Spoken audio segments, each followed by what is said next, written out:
Hello दोस्तों, मैं लखन कुमार गुप्ता आप सभी को पॉइंट स्टडी 96 चैनल में स्वागत करता हूं।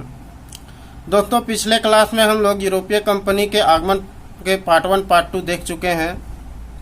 उसी को आगे बढ़ाते हुए आज हम लोग यूरोपीय कंपनी के आगमन को पार्ट 3 देखेंगे। क्या दोस्तों? पार्ट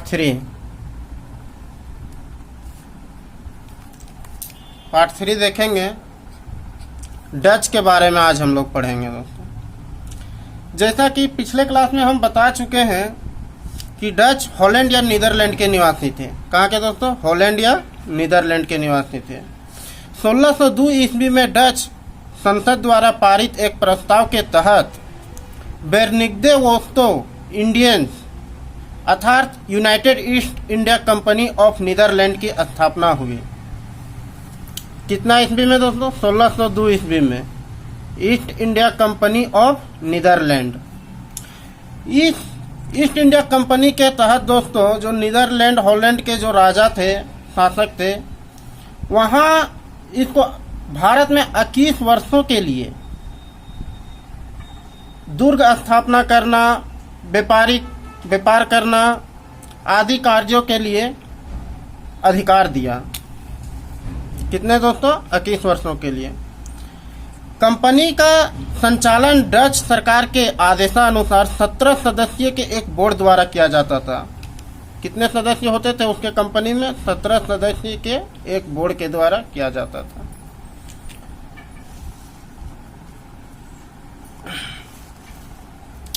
भारत में डचों द्वारा स्थापित फैक्ट्रियां देखेंगे दोस्तों, जो कुछ बहुत इम्पोर्टेंट फैक्ट्री है। मसूलीपट्टनम, इसकी स्थापना 1605 ईस्वी में। इसका संस्थापक था वांद्रे हेगे। मसूलीपट्टनम जैसा कि आप जानते होंगे दोस्तों कि आंध्र प्रदेश में पड़ता है। मसूलीपट्टनम 1605 ईस्वी में यहीं पे स्थापना हुआ था और यहीं से नील को निर्यात किया जाता था।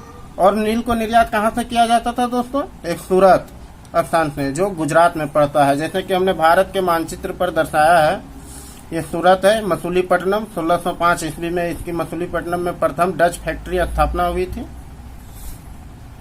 उसके बाद दोस्तों पुलिकट, जो तमिलनाडु में पड़ता है, 1610 ईस्वी में इसकी स्थापना हुई थी। पुलिकट हम भारत के मानचित्र में दर्शाए हुए हैं, यहाँ पे है पुलिकट 1610 ईस्वी। यहाँ पे एक इम्पोर्टेंट बात यह है दोस्तों कि स्वर्ण पेगोडा सिक्के डच यहाँ ढालते थे। क्या? स्वर्ण पेगोडा का सिक्के यहीं पर ढालते थे। कहाँ? पुलिकट में। पुलिकट कहाँ है? तमिलनाडु में। सूरत, जो हमने बताया चुका है दोस्तों कि मतलब नील की वहां से निर्यात अत्यधिक किया जाता था। इसकी स्थापना 1616 ईस्वी में हुआ था। कब दोस्तों? 1616 ईस्वी में हुआ था। बहुत एक इम्पोर्टेंट फैक्ट्री है चिनासुर, जो बंगाल में हुआ करता था दोस्तों, हुगली के निकट हुआ करता था। 1653 ईस्वी में इसकी स्थापना हुई थी। क्वेश्चन इम्पोर्टेंट है, 1653 ईस्वी में। डच फैक्ट्रियों के प्रमुखों को फैक्टर कहा जाता था। क्या कहा जाता था दोस्तों?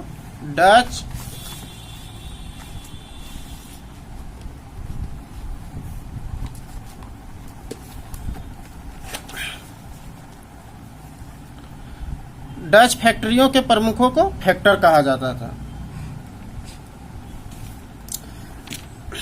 डच कंपनियों के निदेशकों को भद्रजन 17 कहा जाता था। क्या कहा जाता था? भद्रजन 17। अब 17 भद्रजन क्यों कहा जाता था दोस्तों? जैसे हमने आगे बता चुके हैं कि 17 सदस्यों का एक बोर्ड हुआ करता था। कंपनी का संचालन जो होता था, 17 सदस्यों का एक बोर्ड हुआ करता था। उसी के अनुसार भद्रजन 17 कहा जाता था उसके निदेशकों को। आगे देखते हैं दोस्तों। 1605 ईस्वी में डचों ने पुर्तगालियों को पराजित कर अम्बियाना ले लिया। कहाँ? 1605 ईस्वी में कहाँ जीता दोस्तों डचों? अम्बियाना। किससे जीता? पुर्तगालियों से। कितना ईस्वी में? 1605 ईस्वी में। और धीरे धीरे मसाला द्वीप पुंज में उन्हें हराकर 1619 ईस्वी में जाकर्ता के खंडहरों पर बेटिविया नामक नगर बसाया। कौन सा नगर बसाया दोस्तों? बेटिविया नामक। कितना ईस्वी में? 1619 ईस्वी में। जाकर्ता कहाँ दोस्तों? इंडोनेशिया, जो पड़ता है इंडोनेशिया में। वहीं पर डचों ने बेटिविया नामक नगर बसाया था।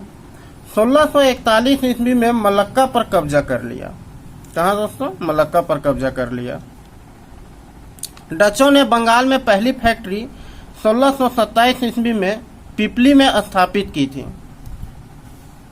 क्वेश्चन पूछा जाता है दोस्तों कि डचों ने बंगाल में पहली फैक्ट्री कहाँ स्थापित की थी?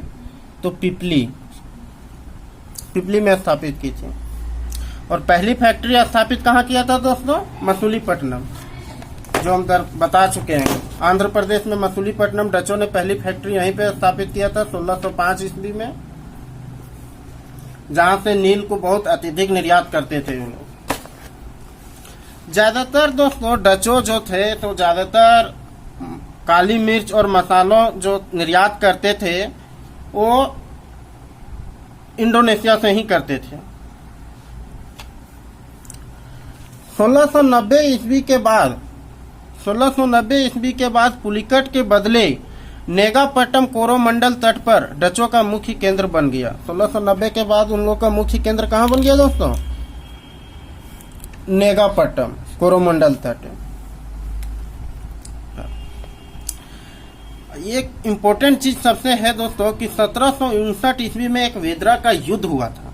क्या दोस्तों? वेदरा का युद्ध, जो डचों और अंग्रेजों के बीच हुआ था। डचों और अंग्रेजों के बीच हुआ था। हुआ क्या दोस्तों कि डचों ने पुर्तगालियों को तो समुद्री तट से निष्कासित कर दिया, लेकिन अंग्रेजों के सामने टिक नहीं सके। अंग्रेजों के नौसैनिक शक्ति बहुत अधिक शक्तिशाली थी डचों के मुकाबले में। अर्थात 1759 ईस्वी में एक वेदरा का युद्ध हुआ, जिसमें क्या हुए? डच पराजित हुए। कब हुआ था दोस्तों? 1759 ईस्वी में। 1759 ईस्वी में कौन सा युद्ध हुआ था? वेदरा का युद्ध। यही वेदरा का युद्ध है जिसमें दोस्तों डचों को लगभग भारत से पतन हो गया, लगभग खत्म कगार की स्थिति पर पहुंच गया डच। लेकिन अंतिम रूप से 1795 ईस्वी में डच का पतन हुआ था।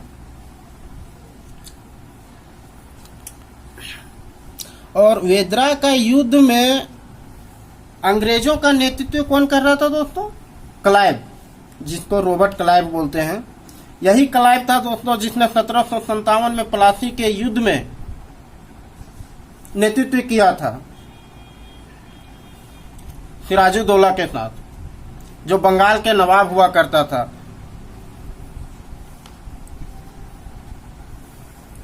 और अंतिम 1795 ईस्वी में डचों का अंतिम रूप से पराजित कर दिया गया। दोस्तों डचों का 1795 ईस्वी में डचों का पतन का मुख्य कारण यह रहा कि उसने ज्यादातर जो है व्यापार पर ध्यान दिया। व्यापार, भारत की राजनीति पर कभी हस्तक्षेप करने की कोशिश नहीं किया। और अंग्रेजों के सामने नौशक्ति की कमजोरी भी थी। इसके आगे हम लोग दोस्तों अंग्रेज के बारे में पढ़ेंगे, जो लगभग 200 साल भारत में शासन चलाता है, अधिकार करता है। और इसी के लिए बहुत सारे लोगों ने बलिदान देता है अपने भारत को स्वतंत्र कराने के लिए। इसी के बारे में आगे हम लोग पढ़ेंगे। दोस्तों ये वीडियो हम एनसीईआरटी बेस्ड के आधार पर बता रहे हैं, जो बहुत उपयोगी एवं इम्पोर्टेंट है। यदि वीडियो पसंद आए तो लाइक करें, चैनल को सब्सक्राइब करें और बेल आइकन को जरूर दबाएं दोस्तों, ताकि हम वीडियो डालें और आपके पास पहुंच जाए। और शेयर करना ना भूलें दोस्तों। धन्यवाद दोस्तों। आज वीडियो छोटा रहा, आगे हम पढ़ेंगे अगले अंग्रेज के बारे में।